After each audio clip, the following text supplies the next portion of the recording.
Hello, church family. I hope you've had a wonderful Wednesday.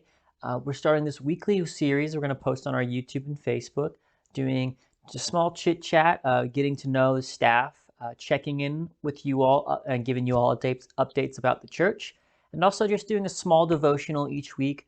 We'll build on it and do different things with it, but I just wanted to do a first video to kind of get you guys ready for it. So it's a chance for us to connect with you all in a different way as we are socially distancing still. Hopefully it seems things will be going back to a state where we can start meeting in person, but until then we want to kind of be connected to you all. So anyways, I wanted to talk to you guys this week about listening. Not because I think any of you are bad listeners, but I think we could all stand to be better listeners for sure.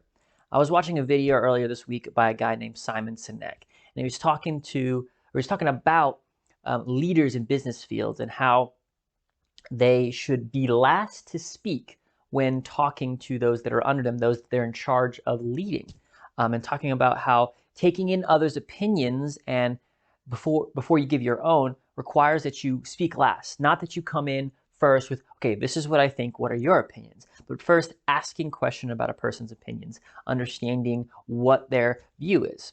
And this isn't true not just for understanding someone's view, but this is also true for small talk. So I don't know if you've ever been in a situation where you're just like, oh, how are you doing? How's the weather? How's it living? And people are just like, oh, living the dream, things like that. Do we often ask, oh, why are you living the dream? Really listening to what people are saying? Or do we just go by, oh, how are you doing? Oh, I'm doing fine. You doing good? I'm doing good. And then just go about our day. But listening requires engagement there. So being last to speak doesn't mean just sitting there like, oh, how are you doing?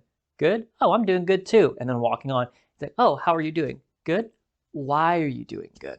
And there's also many other ways to engage in small talk as well.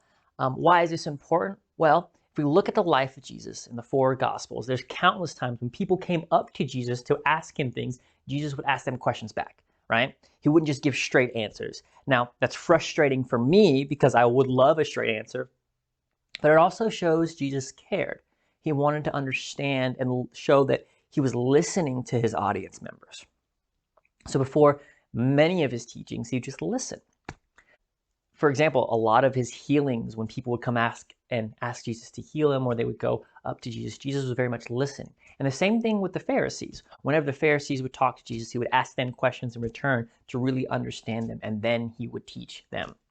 Anyways, I will have a challenge for you guys, and I also have some fun little questions for you guys. So the challenge is I want you guys to ask these questions to people. There are going to be 3 questions that I just want you to ask somebody within the next week or so, okay? And I'm going to give you the answers, my answers to these questions, so that way, you get to know me a little bit better. But I encourage you to, whether it be your children, your parents, loved ones, family, friends, strangers you talk to randomly and sitting in a drive-through, or obviously being socially distanced, whatever it be, ask these questions. Do a little small talk, but engage with the person. Be last to speak and listen. All right, so here we go. First question.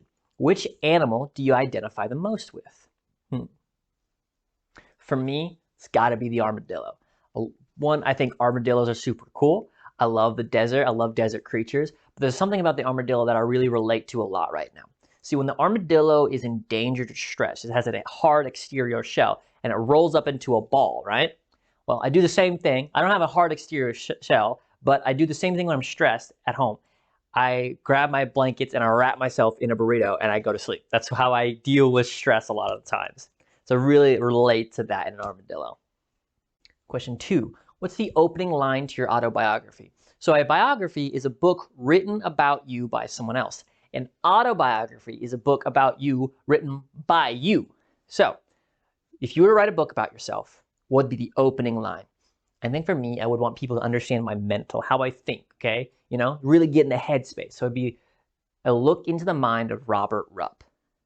And then be a picture of that dog drinking coffee and everything's on fire around him. And it's fine. This is fine.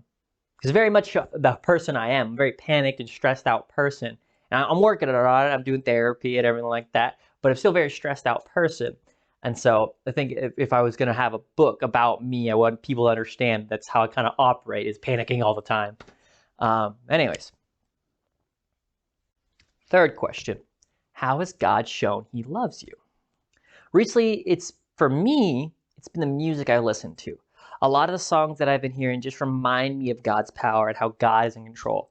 For someone who stresses about everything, to know that God's got this does help make it easier for me to sleep at night. To know that the God of the universe created everything, and to hear that time and time again is very reassuring for me and just reminds me that God loves me and God's got my back. Before we end, I want to give some recommendations, and we'll do this every video, is just for things for you guys to read, look out for, listen to, things like that. The first is a song. It's called Power Perfect by King's Kaleidoscope. It's one of my favorite songs right now. It's very upbeat and groovy, and it is about the power of God and how that is perfect, and we can find perfection in that. Second is a book called Love Does by Bob Goff, one of my favorite books. It is an autobiography by Bob Goff about just the reckless love that God, or not, that God has shown Bob and that others have shown Bob in his life, and how he shows that to other people. It's wonderful. A lot of different short stories. Great read. Finally, church, we've had a rough start to 2021, and I just want to say a couple things about that. One, we as a church, we are still here for you. If you need prayers, if you need help, assistance financially, emotionally, mentally, we're here for you. Reach out, give us a call, hit us up on Facebook, any way at all. Let us know how you're doing, and let us know how we can help you and be praying for you. Second thing, I'm not sure what the rest of this year holds for us. I know that God is in control, though, that we will continue to be the church. We will continue to serve and minister to you all, and that God is faithful to his promises, that God has delivered us, is delivering us right now, and will continue to deliver us. So that's all I've got for you. I hope you have a wonderful week. Join us for our Sunday worship service at 10:15. We have socially distanced seating, or join us on our live stream on Facebook if you would. All right, you guys have a blessed week.